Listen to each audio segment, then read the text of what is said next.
Welcome back, everyone, for episode 2 of Behind the Barn. You can see we're actually in a more professional looking environment instead of sitting on the couch. This is kind of going to be the temporary studio until we get moved into the new house. So I don't know how many episodes we're going to have doing this. Hopefully not too many in this room. We'll get moved in pretty quickly. We're still waiting on a handful of things to get done before we're ready to move. So this is it.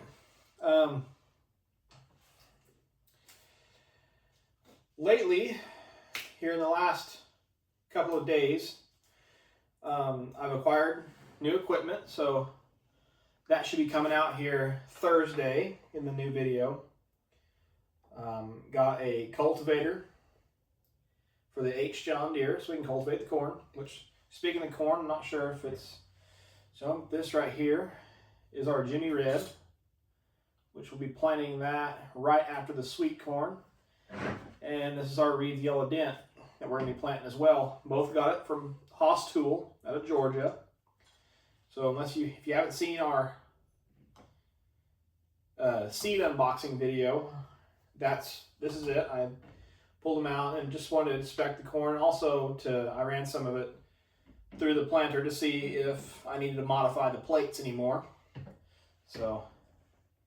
But everything worked out fine, so we're ready for the planter. Actually, here sometime this week, I got to do some work on the H John Deere, and that'll probably be in this next video, getting the planter set up to the H, and also starting to put the cultivator on the H. So I don't know if that's going to be in the next video or the one after that. I don't know. So yeah, that's kind of what we got going on new. This is a little die-cast model I have here of a McCormick Deering 2236, which is basically a little desktop model of the yellow tractor that we did all the plowing and disking, and also have a H John Deere. I grew up with this one here. I've had this one here for as long as I can remember, and it's kind of neat watching things come full circle. Now I actually am farming with a 2236 McCormick Deering, so it's kind of neat having it on the desk. The H John Deere, if you didn't catch that video at all, was us planting the wheat. My great-grandfather bought a 1941 H John Deere new, and from what I've been told, that was our family's first tractor. We had farmed with horses from the time that we had migrated to the United States up until 1941, and we got the H John Deere, and that moved us up in the farming world. So the H John Deere's got a special piece of family history and sentimental value. So that's kind of the reason for the two tractors here on the table. As you can see, these two monstrosities. This one, there is a video out that I did. This is a whistle that I designed, made the patterns for, and casted and machined. Here a few months ago, I did a video talking about it and the process of getting it built. And so this is what I call the Wolf Alpha 6-chime. It's a 6-chime step-top locomotive style whistle. And always been a fan of locomotive whistles ever since growing up as a kid. Just something about the step-top just looked something different and was just interesting to me.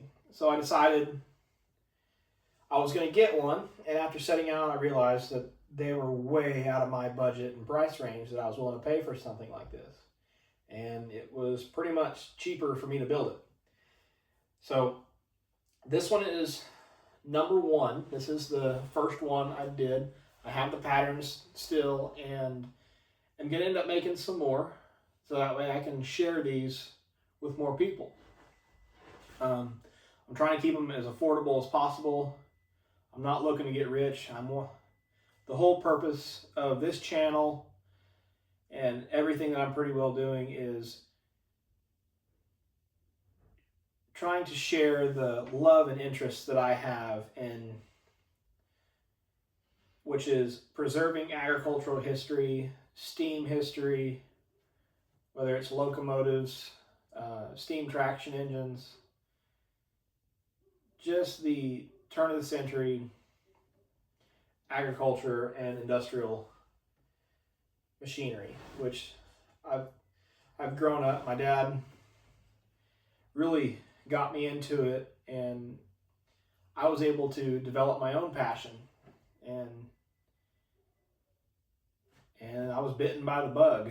So, and those who understand exactly what I'm talking about, you almost have that certain moment that you know when the bug bites you, and you just come to love the stuff. The other one over here on this side, I actually just picked this up this past weekend, and this one actually has some local history.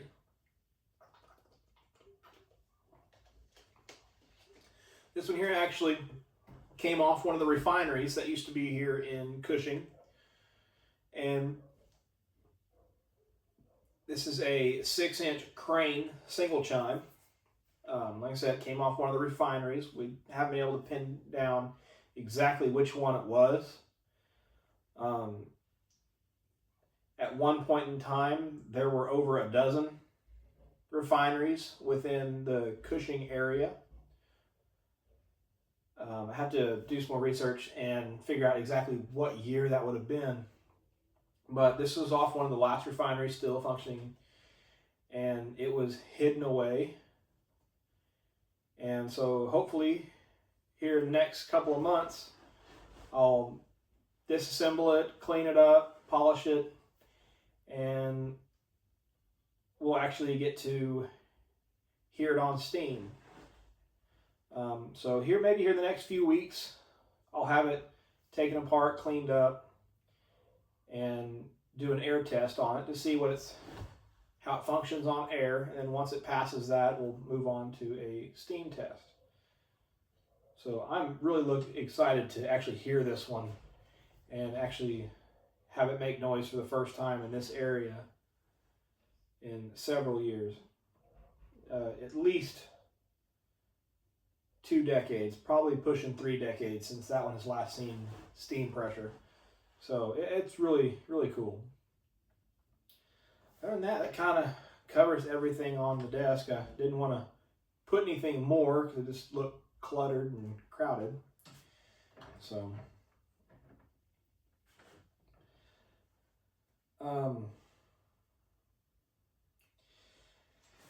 what's new?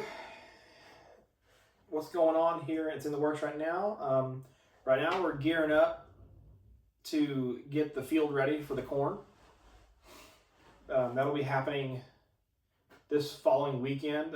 This Thursday's video will come out of getting everything kind of ready to get the field plowed and disked and get it prepped for planting. The ground temps are starting to warm up. All the snow is gone finally, and our ground temps are in the mid 40s right now. So planting is just right around the corner, and it'll be here before we know it. So yeah, gearing up, got to get just a handful of things done. I mean, it's coming along pretty quick. So, which leads me to some questions, which is favorite tractor brand. You know, I always try to say that I'm an International Harvester guy, but you know, I can't really say I'm too partial to any particular manufacturer, mostly because obviously I'm using 2 of the biggest rivals of their day, McCormick Deering and John Deere. It's the story is what I enjoy when it comes to tractors, steam engines. I fall in love with the story more than I do with the tractor itself. Just like I said, the H John Deere. If I was going out to look for a tractor to buy to use, it probably wouldn't have been an H John Deere. But the fact that it's been in the family for 4 generations now, it that that to me is worth more than what the tractor is worth. My 2236 kind of has a neat history. Some of the features that are on it are kind of special that kind of just interested me. So I really enjoy that. So hopefully that maybe answers. Steam, sorry, Steam was part of that as well. And the same thing, I'm not too partial to really any of them. Maybe if I was actually doing this for a living and was having to farm with Steam, I might have a better preference of what I was using. But I like them all. Everything is interesting, and I mean, there's only a handful of engines that I would just hate to have to run every day. One of them being one of the larger Geyser steam engines. Just the ergonomics of their platform is just not very comfortable to fire the engine, to run it. Just that, and probably anything double rear mount, which either big Reeves or a big Nichols and Shepard. Which, that being said, I love our 2075 double rear mount Nichols and Shepard, just because of it's something special.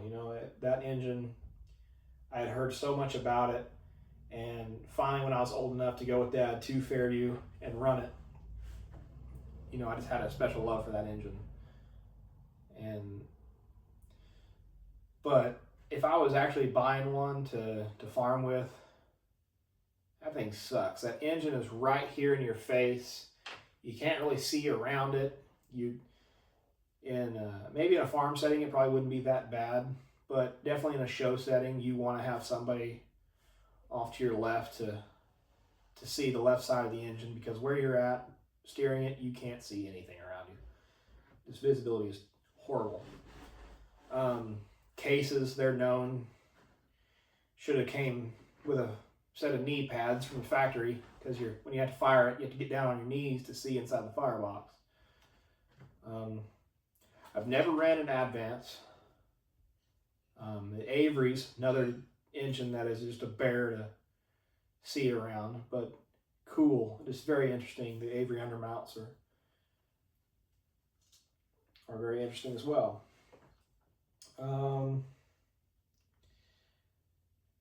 Why antique farming? I'm sure some of you have heard the phrase, if you want to understand somebody, walk a mile in their shoes. Sorry, throat's getting dry. Why antique farming? So if you want to walk a mile in someone's shoes to better understand what they went through. And so that's basically what I'm doing. I want to understand, see me with the history, I want to understand what these farmers went through back in the 20s and 30s. Granted, I'm doing less than a total of 2 acres worth of ground, but I'm doing enough that I understand what they did, what they were thinking, what they were doing. But somebody actually was talking to this about this the other day. Says, well, yeah, you're doing everything the way they would have done it, but some of them didn't have running water and air conditioner back in the 20s and 30s. And my smart aleck remark was, yeah, they might not have had air conditioning and running water, but they didn't have to pull this rusty junk out of the fence row and get it going again either. They got to go to the dealership and buy it new. So maybe that's kind of a trade-off. Sounds good, but no, that's partially why I'm doing it. And the other reason is because I can afford it. I can't afford new equipment. Some of this equipment you go to our local implement dealer, and there's stuff I'd have to work 10 years just to be able to afford one thing, and I don't have good enough credit to buy to put a down payment on, just because I've never really been that way with using credit. I've always preferred to pay cash, and I don't like owing on things. I mean, if I owe on it, it bothers me. So some people are different. That's just how I am. That, and also it's the love of history. So, and I'm not doing a whole lot, so using the old stuff is still kind of fun. Which leads us to the final question. When will cornmeal and flour be for sale? Well, unfortunately, we don't have a current source of food grade grains, being food grade corn, food grade wheat. So we're basically waiting on these to grow. So wheat in Oklahoma is usually harvested the second week of June. So I'm going to guess sometime late June, early July, we might be milling wheat. I don't know yet. I'll be able to update more. And the corn, well, it's not even in the ground yet, so that'll be a while as well. But other than that, I believe that's about all I got for this episode. Don't forget to keep track of the Facebook page. I'll leave a link down in the description down below. If you want to submit questions yourself for me to answer them here on the show. And share the show. Share it to Facebook, share it to your friends. Let's grow this. This is actually something that's, I wasn't quite sure was going to work or not. I moved the Monday uploads, farm-related uploads, to Thursdays, and I'm like, well, I'm going to continue to do Mondays, so I decided to do the Behind the Barn. And so far, and it's only been 1 week, but so far it actually seems like it's working. So the channel is starting to have new life. It's starting to grow again. Yeah, I want to thank everybody for watching, and share the show. Come back Thursday, watch that video, and let's grow this together. I'd like to thank you all for watching, and see you all in the next one.